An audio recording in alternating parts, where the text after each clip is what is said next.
अपनी बाइबल में मरकुस का 11वां अध्याय खोलें, 22 से 24 वचन पढ़ेंगे। मैं अपने संदेश परमेश्वर पर विश्वास रखो को आगे बढ़ाऊंगा।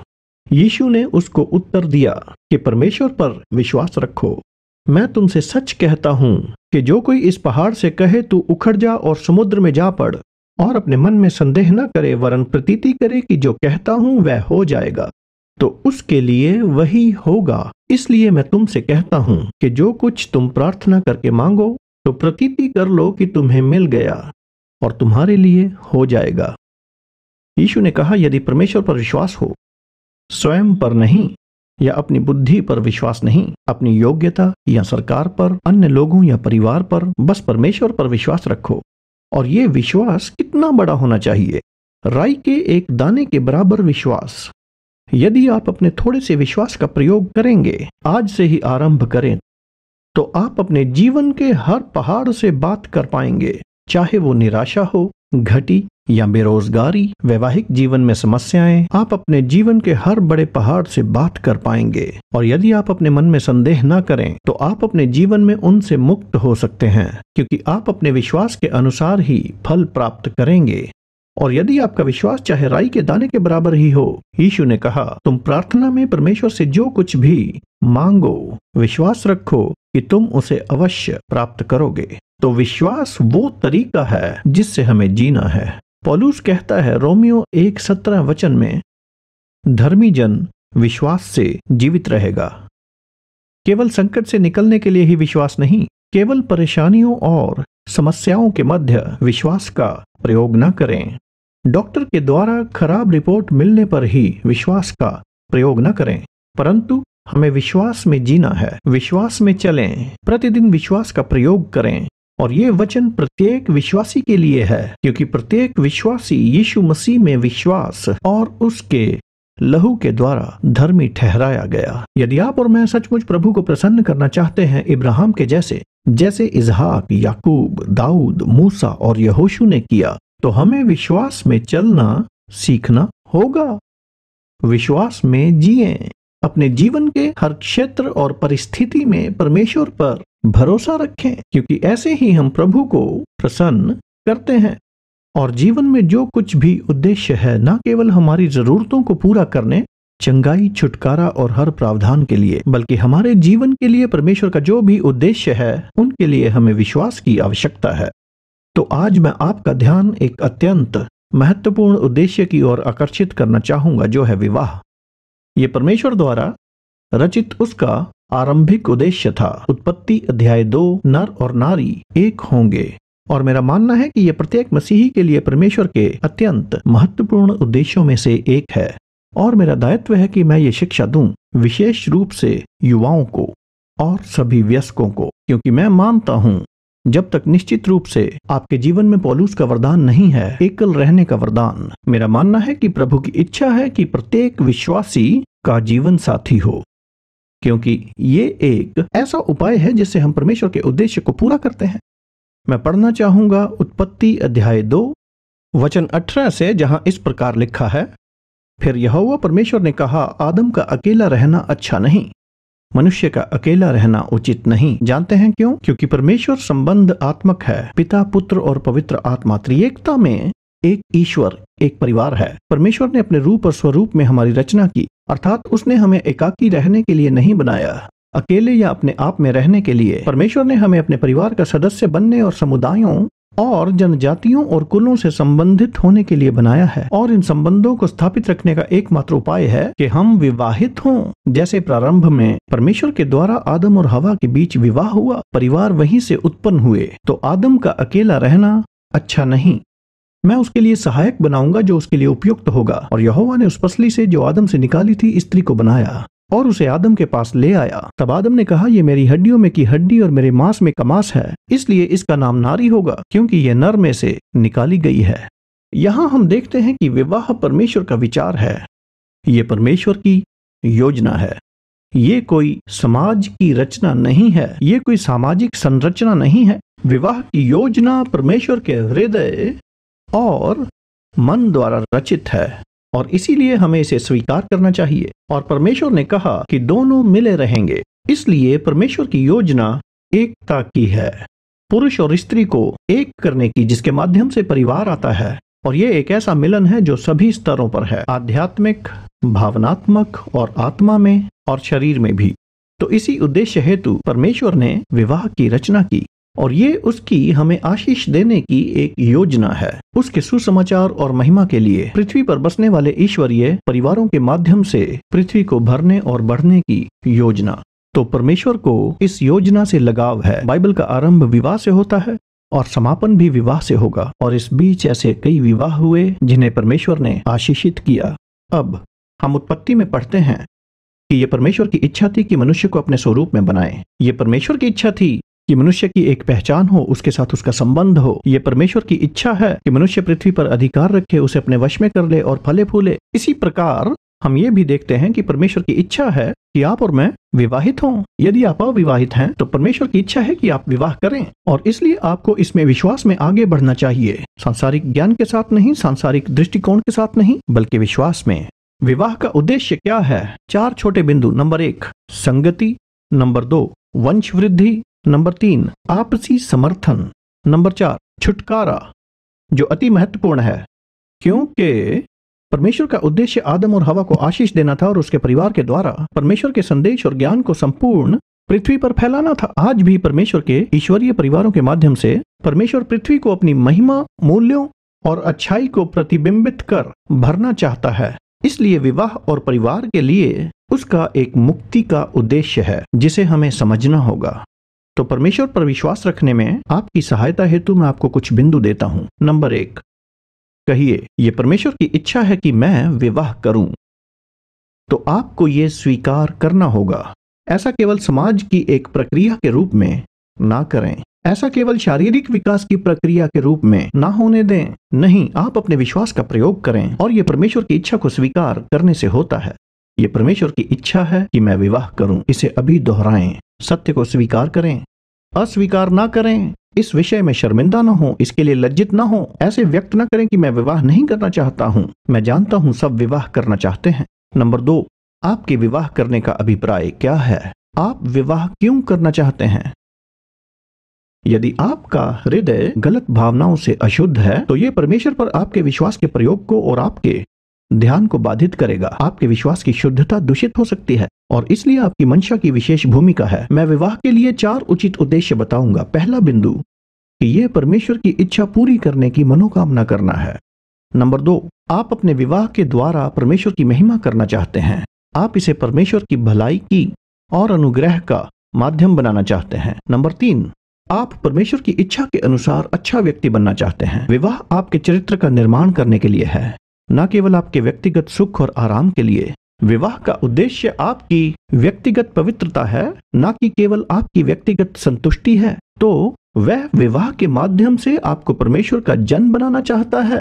इसलिए अपने विवाह को मसीह के रूप में संपूर्ण बनने के लिए परमेश्वर का चोखा करने का साधन बनने दें। नंबर 4, विवाह को सुसमाचार का गवाह होना चाहिए। ये विवाह का एक और उत्तम उद्देश्य है।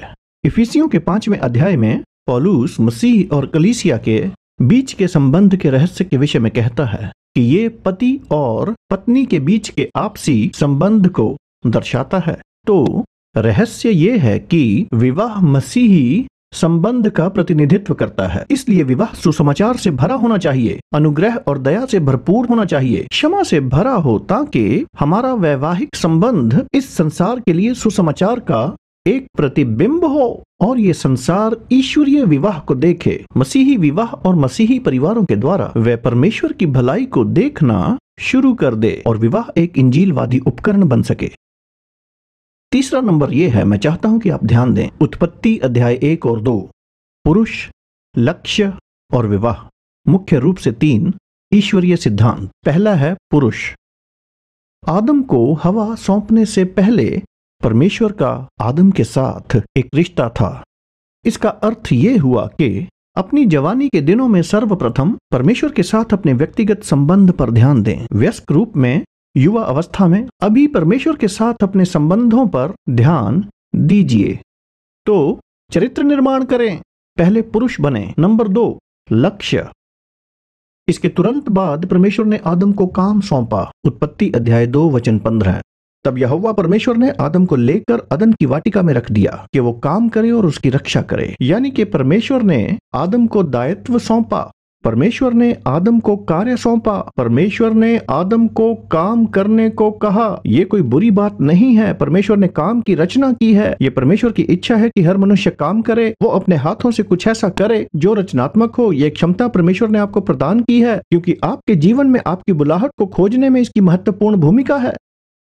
तो मैं यही कहना चाहता हूं, जिम्मेदार होना सीखें, फिर परमेश्वर आपके लिए ऐसा जीवन साथी भेजेगा जो आपकी बुलाहट को श्रेष्ठता से पूर्ण करने में आपकी मदद करेगा। तीसरा सिद्धांत है विवाह। आदम के ईश्वरीय संबंध और कार्यभार संभालने के बाद हवा अर्थात सहायक आया। ये एक बुद्धिपूर्ण और बाइबल पर आधारित आदेश है। यद्यपि इसका अर्थ ये नहीं कि ये इस क्रमांक के अनुसार ही संभव है। कभी कभी तीनों एक ही समय में हो सकते हैं, कभी कभी कार्यभार विवाह के पश्चात होता है। लेकिन महत्वपूर्ण यह है कि आपके पास तीनों होने चाहिए, कि परमेश्वर के साथ संबंध हो, आपके पास अपनी बुलाहट हो, यानी परमेश्वर की ओर से सौंपा गया लक्ष्य हो, और तीसरा कि आपका एक जीवन साथी हो, क्योंकि ये हर एक मनुष्य के लिए परमेश्वर की इच्छा है। कहें आमीन। नंबर 4, परमेश्वर विवाह को आशीषित करेगा। कई युवा मेरे पास आते हैं विवाह के विषय में प्रश्न लेकर, और उनमें से कुछ प्रश्न तो इस प्रकार होते हैं, क्या होगा अगर भविष्य में आपस में प्रेम न रहे, या मैं आर्थिक रूप से स्थिर नहीं हूं और मैं अभी अपनी नौकरी में स्थायी नहीं हूं, मैं पहले सुरक्षित होना चाहता हूं, मैं बहुत सा पैसा जमा करना चाहता हूं और अपने विवाह से पूर्व घर खरीदना चाहता हूं। सुनिए, आप सबको विश्वास के साथ विवाह के उद्देश्य में संलग्न होना होगा। आपके जीवन की परिस्थिति सदैव अच्छी नहीं रह सकती। हो सकता है आप अभी परिपक्व ना हो, आप अभी परमेश्वर में दृढ़ ना हो, परंतु यदि यह परमेश्वर का उचित समय है और आप विश्वास से निर्णय लेते हैं, तो आपकी वैवाहिक प्रक्रिया में परमेश्वर आपका निर्माण करेंगे। मैं चाहता हूं कि आप एक प्रतिज्ञा को देखें। नीति वचन 18 अध्याय का 22वां पद। जिसने स्त्री ब्याह ली उसने उत्तम पदार्थ पाया है और यहोवा का अनुग्रह उस पर हुआ है। जिसने स्त्री ब्याह ली का तात्पर्य है कि वह मनुष्य परमेश्वर के ज्ञान के साथ परमेश्वर के पहल और नेतृत्व की बाट जोता है। वह घर में पड़ा वीडियो गेम्स नहीं खेलता इस आशा में कि उसकी पत्नी उसकी गोद में आ टपकेगी। आपको निकलकर समुदाय से जुड़ना होगा और शिष्टाचार विकसित करने होंगे। व्यक्तिगत स्वच्छता विकसित करें, अच्छे कपड़े पहने, चर्च में महिलाओं के साथ स्वस्थ संबंध विकसित करने होंगे। हर किसी का पीछा नहीं करना है, बल्कि उनसे अच्छी दोस्ती करनी होगी, और इस प्रक्रिया में परमेश्वर आपको सही निर्णय लेने की बुद्धि और समझ और विश्वास देगा। और वचन कहता है कि यहोवा का अनुग्रह उस पर हुआ है। सब कहें अनुग्रह। अनुग्रह शब्द का अर्थ है परमेश्वर की आशीष। ये अनुग्रह आप पर बढ़ता जाएगा। परमेश्वर को आपका विवाह पसंद है। परमेश्वर विवाह के माध्यम से आपको आशीष देता है। अर्थात यदि आप परमेश्वर के अनुसार विश्वास से विवाह करेंगे तो परमेश्वर की आशीष निश्चित है, परमेश्वर का अनुग्रह निश्चित है। मैंने अपने जीवन में यह अनुभव किया है। विवाह के समय हमारे पास पर्याप्त नहीं था, अत्यंत कम था। हमारी सेवकाई में बहुत कम लोग थे। हमारे विश्वास में और हमारी परिपक्वता में कमियां थीं। परंतु मैंने अनुभव किया कि विवाह के उपरांत परमेश्वर अपना अनुग्रह, अपनी महिमा और अपनी आशीष हम पर प्रकट करने लगा। हमारा धन बढ़ने लगा, हमारी सेवकाई और समाज में हमारी स्थिति अच्छी होने लगी, विश्वास और परिपक्वता बढ़ने लगी, वैवाहिक स्तर पर ही। तो सब कुछ प्राप्त करने के बाद निर्णय की प्रतीक्षा मत करें, विश्वास से निर्णय लें, परमेश्वर पर विश्वास रखें। इसे जरा समझें कि विवाह के पश्चात परमेश्वर की आशीष मिलेगी। विवाह में परमेश्वर का अनुग्रह होगा। विवाह आज की तुलना में आपको निपुण बनाएगा। यहाँ मैं आपको कुछ वचन बताना चाहूंगा। व्यवस्था विवरण का 32 अध्याय वचन 30। उनके 1000 का पीछा एक मनुष्य करता और उनके 10,000 को 2 मनुष्य भगा देते हैं। आपके विश्वास की शक्ति विवाह के अंतर्गत तेजी से कई गुना बढ़ जाती है। पति पत्नी इकट्ठे प्रार्थना करते हैं, विश्वास करते हैं, अपने संसाधनों का उपयोग करते हैं, वरदानों का उपयोग करते हैं। इस तरह अपने जीवन में अभिषेक, अनुग्रह और क्षमता को तेजी से गुना कर सकते हैं, जैसा मैंने अपने जीवन में अनुभव किया है। और यह निश्चित रूप से कलीसिया में भी लागू होता है जब हम सहमति में आते हैं। यहाँ बाइबल आपसी मेल के विषय में बात करती है। एकता, एक होना। कौन सी पहली एकता परमेश्वर के द्वारा बनाई गई? पुरुष और स्त्री की, पति और पत्नी की। वो दोनों एक ही तन बने रहेंगे, मिले रहेंगे और एक होंगे। क्यों? क्योंकि एकता ही परमेश्वर का प्रतिरूप है। परमेश्वर का सामर्थ्य त्रिएकता की एकता में है, और इसी तरह परमेश्वर चाहता है कि हम एकता का अनुभव करें, और इस एकता में परमेश्वर की सामर्थ्य का भी। एकता, मैं बताना चाहता हूं कि यही एकता आपके जीवन में सामर्थ्य प्रदान करेगी। इसलिए आपसी सहमति की प्रार्थनाएं बलवान होती हैं। एकता समृद्धि का भी कारण होती है। एकता सुरक्षा भी प्रदान करती है। इसीलिए शैतान वैवाहिक एकता पर हमला करता है। वो विवाह में विभाजन चाहता है, परंतु वैवाहिक एकता परमेश्वर की परम इच्छा है। मैं बताना चाहता हूं कि आपसी मेल रातों रात संभव नहीं होता। इसके लिए समय और प्रक्रिया, चरित्र, परिपक्वता और परमेश्वर के वचन का ज्ञान चाहिए। इसलिए हमें अपने विवाह में धैर्य रखना होगा, परंतु आप दोनों का लक्ष्य एकजुटता होना चाहिए, ना कि ये कि मेरे पति को मेरी बात सुननी चाहिए। आपका लक्ष्य ये ना हो कि मेरी पत्नी मेरे अधीन रहे। लक्ष्य ये होना चाहिए कि विवाह में एकता हो, आपसी मेल हो। यदि विवाहित हैं तो यही आपका लक्ष्य और प्रार्थना होनी चाहिए। मैं एक और वचन बताना चाहता हूं। सबोपदेशक अध्याय 4 वचन 12 है। यदि कोई अकेले पर प्रबल हो तो हो, परंतु दो उसका सामना कर सकेंगे। अर्थात आप दोनों एक साथ जीवन की लड़ाइयां लड़ सकते हैं, जीवन के तूफानों पर विजय पा सकते हैं। जो डोरी 3 तागे से बटी हो वो जल्दी नहीं टूटती। तो ये विवाह में क्या दर्शाता है? बस यही कि विवाह सिर्फ आप और वह नहीं, या वह और आप नहीं। विवाह का अर्थ है परमेश्वर इस जोड़े के मध्य है। आप परमेश्वर को आमंत्रित करते हैं, यीशु को और परमेश्वर के वचन को आमंत्रित करते हैं, जो 3 तागे से बटी डोर को बनाता है। और एक मसीही विवाह सदैव परमेश्वर को केंद्र में रखता है, और वो कभी आसानी से नहीं टूटता। जब परमेश्वर विवाह में हो और आपके विवाह में परमेश्वर का वचन हो, तो ही वहां सामर्थ्य, समृद्धि और सुरक्षा है। और इसलिए प्रावधानों की चिंता ना करें जब आप विवाह का निर्णय लें, और किसी भी अभाव को विवाह नहीं करने का कारण न बनाएं। तो केवल एक दूसरे का मुख देखकर विवाह ना करें, परमेश्वर की ओर देखें, परमेश्वर पर विश्वास रखें। सब कहें आमीन।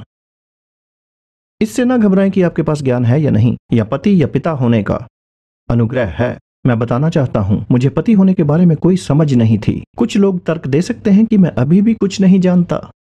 मैं कहना चाहूंगा, विवाह के पश्चात मुझे पति होने का अनुग्रह प्राप्त हुआ। मैं आदर्श पति तो नहीं, परंतु मैंने सीखा। जब मेरे बच्चों का जन्म हुआ, पिता बनने का अनुग्रह प्राप्त हुआ।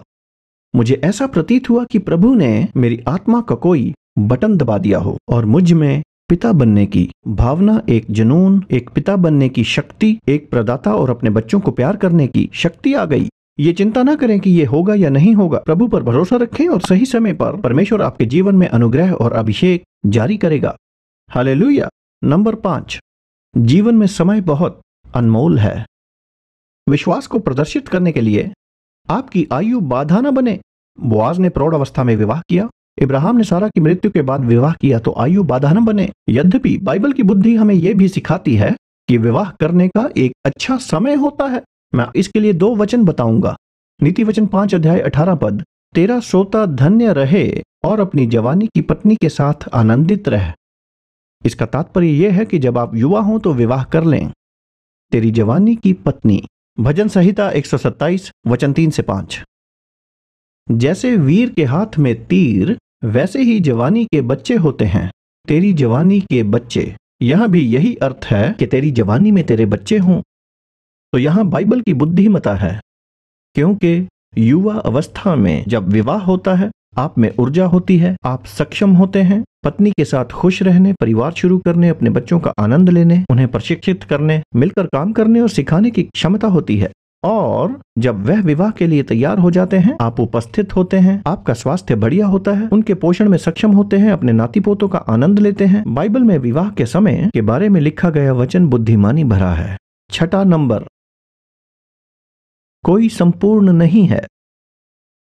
ये सच्चे मसीहियों के लिए बड़ी उलझन है। जब आप उनसे पूछते हैं कि आपकी योजना क्या है, उनका उत्तर यही होगा, पादरी साहब, मुझे एक सही व्यक्ति की प्रतीक्षा है। वह चमकता कवच पहने योद्धा की प्रतीक्षा में है, जिसे उत्पत्ति से प्रकाशित वाक्य तक बाइबल का ज्ञान हो, वह बाइबल का प्रत्येक वचन जानता हो और स्वर्गदूत के समान आराधना की अगुवाई कर सकता हो।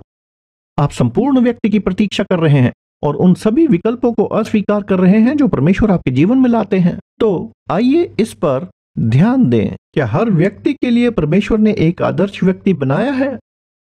क्योंकि यदि यह सोच उचित है, तो फिर उदाहरणतः मेरी यदि मेरे विवाह के लिए आदर्श पत्नी मैरी होती, परंतु मैं गलती से जूली से विवाह करता, ठीक है, और जूली का आदर्श पति जॉन होता और मैरी मेरे लिए आदर्श पत्नी थी, समझे? लेकिन मैंने जूली से विवाह कर लिया तो मैरी को किसी ऐसे व्यक्ति से शादी करनी होगी जो उसका आदर्श नहीं है, और उसके पति को ऐसे व्यक्ति से शादी करनी होगी जो उसका आदर्श नहीं है, जिसका अर्थ है कि गलती करने के लिए केवल एक ही व्यक्ति पर्याप्त है। और अंत में हर व्यक्ति गलत व्यक्ति से विवाह करेगा, क्योंकि एक व्यक्ति ने गलत किया, अर्थात जिससे मैरी का विवाह होना था उसने भी गलत किया। इस प्रकार सारा संसार गलत व्यक्तियों से विवाह कर लेगा। और अक्सर मसीही लोग ये बहाना बनाते हैं कि पादरी साहब, लगता है मैंने गलत व्यक्ति से शादी की। जानते हैं क्यों? क्योंकि मुझे वो पसंद नहीं, हम में बनती नहीं। सुनिए, जिस क्षण आपने कहा था कि मैं मानता हूं, जिस क्षण आपने कहा जी हाँ, परमेश्वर ने भी कहा हाँ, क्योंकि आपने चर्च में उपस्थित होकर मसीह के नाम में विवाह किया था और परमेश्वर आपसे सहमत हुए, क्योंकि परमेश्वर ने आपकी पसंद का सम्मान किया। मैं अपनी बात समझाने के लिए 2 वचन देना चाहूंगा। गिनती 36 अध्याय 6 से 7 वचन। यहोवा ने सलोफाद की बेटियों के विषय में ये आज्ञा दी है कि जो वर जिसकी दृष्टि में अच्छा लगे वह उसी से ब्याही जाए। परमेश्वर ने आपको अपनी बुद्धि, अपनी समझ तथा पसंद उस व्यक्ति के प्रति अपने व्यक्तिगत आकर्षण के अनुसार चुनाव करने की क्षमता प्रदान की है, परंतु इस्राएली अपने मूल पुरुष के गोत्र के भाग पर बने रहें। मसीही विवाह के लिए एक सीमा निर्धारित है, और वो सीमा ये है कि अविश्वासियों के साथ असमान जुए में ना जुटो। परमेश्वर चाहता है कि विश्वासी विश्वासियों से विवाह करें, और ये ऐसी आज्ञा है जिसका पालन आपको करना होगा, चाहे आप इसे पसंद करें या नहीं। इसका एक कारण है जिसका उल्लेख 7वें पद में किया गया है। और इस्राएलियों के किसी गोत्र का भाग दूसरे के गोत्र के भाग से ना मिलने पाए, और इस्राएली अपने अपने मूल पुरुष के गोत्र के भाग पर बने रहें। परमेश्वर को मिरास में अत्यधिक दिलचस्पी है। हर गोत्र की अपनी मिरास होती है। वो इसका ध्यान रखते थे कि उनकी विरासत पीढ़ी दर पीढ़ी चलती जाए, वह कहीं उसे खो न दें। आज इसका क्या अर्थ है? इसका अर्थ है मेरे पास मसीह में एक मिरास है, अर्थात परमेश्वर का उद्देश्य, परमेश्वर की बुलाहट मेरे लिए और मेरे परिवार के लिए भी, और फिर हमारे बच्चों के लिए, और फिर पीढ़ियों के लिए, ताकि परमेश्वर की आशीष ईश्वरीय परिवारों के माध्यम से प्रवाहित हो।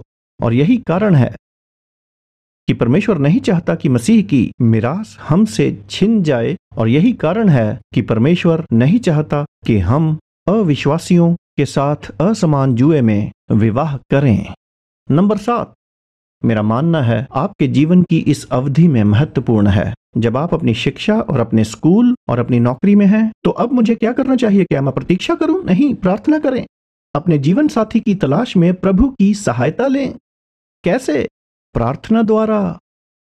प्रभु से कहते रहें, प्रभु वो जो भी हो, जहां कहीं वो रहती या रहता हो, मैं उनके लिए प्रार्थना करता हूं। अपना अनुग्रह, अपनी आशीष उन पर बरसाइए, उनकी रक्षा कीजिए और उन्हें शुद्ध बनाइए और उन्हें तैयार कीजिए जब आप हमें मिलाएंगे। उनके लिए प्रार्थना करते रहें, क्योंकि वह इस ग्रह पर कहीं न कहीं उपस्थित हैं, और सही समय पर परमेश्वर आप दोनों को मिलाएंगे। यही समझदारी है। भले ही आप उन्हें ना जानते हो सकता है अभी वो आपको ना मिले हों, परमेश्वर जानता है। और प्रार्थना करें कि ईश्वर उन्हें स्पर्श करे, चाहे वो व्यक्ति कहीं भी हो। हालेलुया। तो ये सभी युवाओं के लिए है कि विश्वास कैसे रखें कि परमेश्वर आदर्श जीवन साथी प्रदान कर सकता है।